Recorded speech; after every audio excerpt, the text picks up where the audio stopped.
there wasn't any unmasking. The budget was called a disciplined budget. So clearly there's an acknowledgement that there's suffering and that there's a hardship. Excuse me. So I'd suggest to you that while the GDP numbers look good, we on the ground we need a lot of work. And even if it wasn't there, the recession is here, it's global, it hits the US. The US owes China a lot of money. Brazil and China recently swapped currencies so that they don't have to use the weak US dollar, and they're avoiding the euro. So clearly people are looking for innovative ways to improve their economic climate, and I believe Belize should do the same.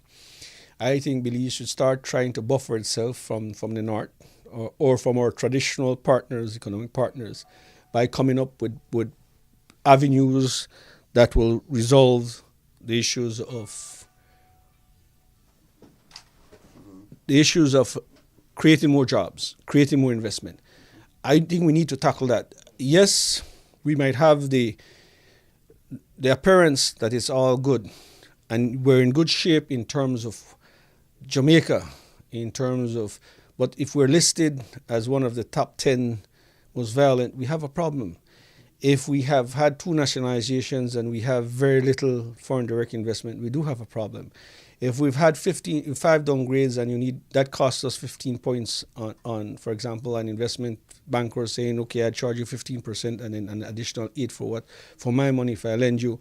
And recently we had a banking crisis in terms of people taking losses for capitalization for non-performing assets, and there's a really real estate bubble in a sense where the banks have a lot of huge collateral.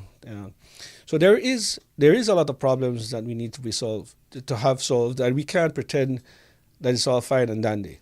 So I'm saying to you, let us be responsible, and the Business Bureau welcomes working with government and see us in a productive relationship in solving these problems, but we really need to have to tackle the problems. We can't pretend they're not there because they exist and it affects us, all of us in terms of business owners.